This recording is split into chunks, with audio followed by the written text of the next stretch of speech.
Réveil au Four Seasons qui donne sur Hyde Park, comptez les chambres à partir de 330 livres. Et là, c'est une façon aussi d'ancrer dans sa mémoire un séjour, c'est-à-dire que c'est comme d'aller au sport d'hiver et de prendre les remontées mécaniques. Parfois, il faut prendre d'excellentes chambres pour être encore mieux. Pourquoi ? Parce que toute la journée, vous avez cavalé comme un fou. Vous êtes mort, vous êtes exténué, vous allez vous refaire une santé, vous allez prendre un bon bain pour être toujours d'attaque. Et ça, c'est important. Le Four Seasons a été retoiletté il y a 1 an par Pierre-Yves Rochon. Et maintenant, c'est devenu l'un des hôtels les plus en vue de Londres.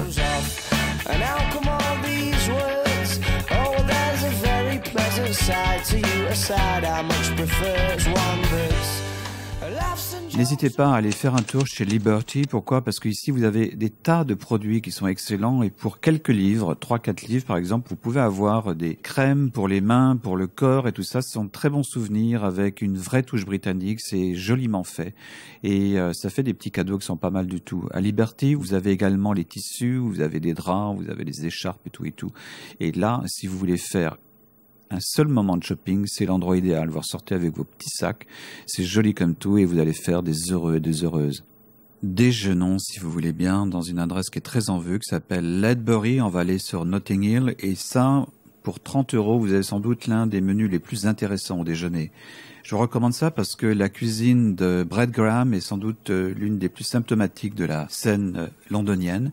C'est-à-dire, c'est des plats extrêmement concentrés, comme sur celui-ci où il y a une sorte de tartare d'huître avec du citron et l'huître qui est également là en beignet.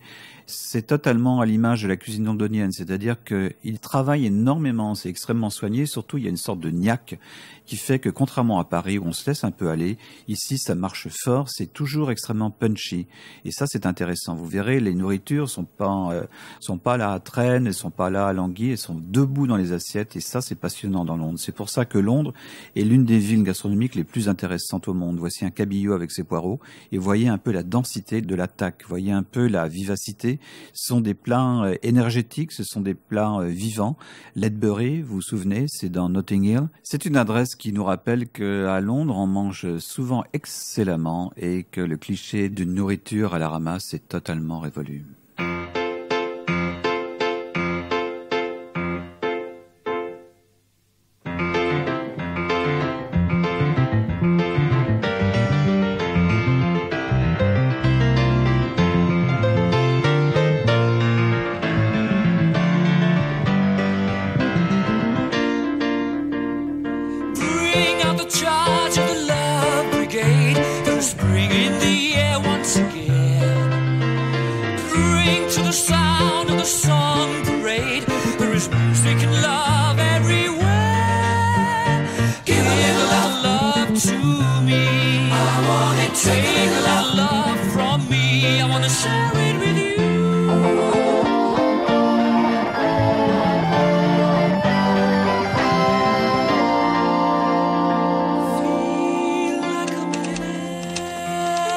Faire un séjour chic à Londres, c'est également aller du côté des rues des costumes, style Savile Row, ou encore, comme ici, chez John Pierce. Là, c'est une adresse, il faut sonner déjà, on vous ouvre la porte et vous en précédez des gens comme Paul McCartney, David Bowie, Ray Davies, etc. Tous ces dandys sont venus ici caresser les velours, les cravates. Ça coûte horriblement cher, vous savez, il faut compter à peu près 3 000 € pour un costume sur mesure. N'oubliez pas les essayages et les séjours à l'hôtel, ça nous envoie loin, mais moi j'avais acheté ici une cravate pour une centaine de livres et elle était franchement formidable.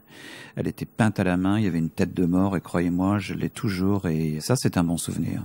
On n'est pas obligé de se ruiner à Londres, on peut regarder, c'est ça aussi le plaisir d'être chic, c'est d'être radin chic, c'est de regarder, d'être comme s'il y avait une sorte de capillarité avec les belles choses. C'est comme d'aller au musée, d'aller dans une belle boutique, ça vous rend meilleur. On n'est pas obligé d'être envieux de tout acheter, que je sache, vous êtes arrivé ici habillé, vous en ressortirez de la sorte. Jolie veste, joli pull, quelques cravates, on regarde. Lui, c'est John Pierce, c'est le propriétaire des lieux. Il était là, il nous a accueillis, à le feu de cheminée. C'est bien, c'est Londres comme on aime, comme ces maisons avec l'architecture victorienne. On a tous eu envie d'habiter là-dedans, dans ces rues paisibles, avec les petits escaliers, le basement. On s'imagine avoir une vie derrière les rideaux. On imagine se promener, sonner à la porte, avoir quelqu'un qui nous attend ou quelqu'un qui nous guette par la fenêtre. Ça aussi, c'est vivre une ville, c'est essayer de se deviner comment on serait là-bas. On habiterait peut-être à Arundel Gardens, Rêvons un peu, rêvons et promenons-nous aussi. Promenons-nous dans la journée, essayons de frotter la ville comme on frotterait une allumette sur un grattoir. Le soir, vous avez réservé dans un spa, celui de votre hôtel ou celui d'un autre. Ça aussi, c'est pas fait pour les chiens, c'est-à-dire qu'on n'est pas obligé de se ruiner dans une suite ou dans une chambre luxueuse. On peut tout simplement prendre rendez-vous, par exemple, ici au Four Seasons à nouveau. On est sur Hyde Park, au 10e étage. Il y a un spa formidable, très calme, très bien. Vous allez ressortir tout neuf, tout frais, prêt à débuter la suite. On va juste respirer. On va essayer de se souvenir de tout ce qu'on a fait dans la journée, les incroyables images, les impressions. La ville est vraiment en vous. Vous êtes dans Londres et il fait Londres dans votre tête. C'est ça le bonheur d'un massage ou d'un hammam. On a l'impression que il y a comme une infusion, c'est-à-dire vous respirez, vous transpirez, la ville circule. En dessous, elle aussi circule, les bus, les voitures, le soir arrive. On va faire quoi maintenant? Doublons la mise. Allons au One Aldwych, il y a une piscine formidable. On dit que c'est un hôtel familial, effectivement, on y accueille les enfants avec beaucoup de gentillesse parce que les prix sont également très élevés. Si vraiment l'adresse est un peu trop excessive, j'en ai une autre pour vous près des grands magasins qui s'appelle Durance, chambre à partir de 100 livres et ça c'est pas mal du tout.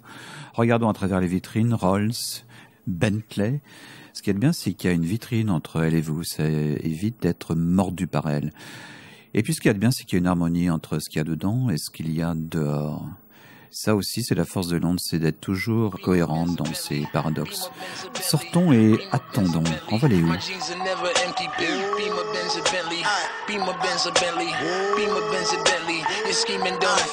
fresh, I'm fly, I'm so damn high. More than 500 horses when I roll by.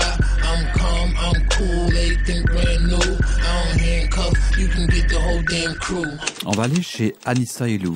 Qui est-elle? C'est une grande spécialiste de la cuisine du Moyen-Orient et méditerranéenne. Elle passe sa vie à se promener, à promener des gens à travers le monde entier et régulièrement dans son loft de Shoreditch, le dernier quartier à la mode, elle organise des dîners, c'est ouvert. Vous pouvez bien sûr participer à ce dîner. Comptez 125 livres par personne, on peut être de 6 à 10 personnes et vous allez voir une cuisine assez spectaculaire qui est faite devant vous. Ça, c'est une chèvre qui a été rôtie toute la journée et lorsque vous arrivez, vous avez ce dîner extrêmement savoureux, qui est très gastronomique, on va dire, parce que ça a été fait toute la journée, sinon la veille, pour ces petits beignets de poisson. Et là, vous avez une assistance ravie, des gens qui viennent d'un peu partout. Qu'est-ce qu'il y avait ce soir-là? Il y avait une journaliste américaine, il y avait des gens du quartier, il y avait ses amis, on était 7-8. On a parlé de quoi? On a parlé de l'ouverture des Jeux Olympiques avec Paul McCartney. Et on se disait, tiens, on aurait pu prendre également Ronnie Wood, enfin bref, etc. Vous connaissez ce genre de discussion. Regardez, c'est très frais. Il y a des herbes, il y a de la verdure, il y a un château musard comme vin. Et Anissa est là avec, regardez un peu cette tête de chèvre, on devrait faire d'ailleurs une goat's head soup, comme dans l'album des Rolling Stones.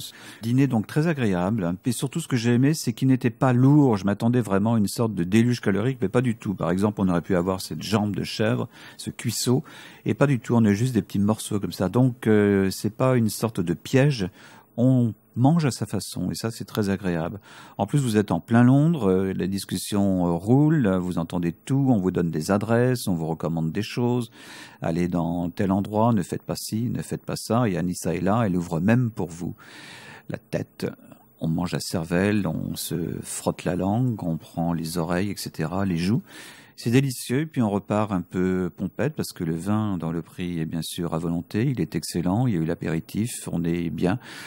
Il y a eu aussi une crème de safran aux pistaches fraîches à tomber. Rassurez-vous, ça ne coûte pas un œil, ça fait juste partie de la dernière tendance qui est à Londres, c'est-à-dire c'est dîner chez les chefs à domicile. C'est assez simple, il suffit de taper Anissa Elou sur Internet et vous allez tomber sur son site et pouvoir réserver pour une soirée. Ça, c'est ma recommandation, c'est vraiment aller au cœur de Londres, chez les habitants.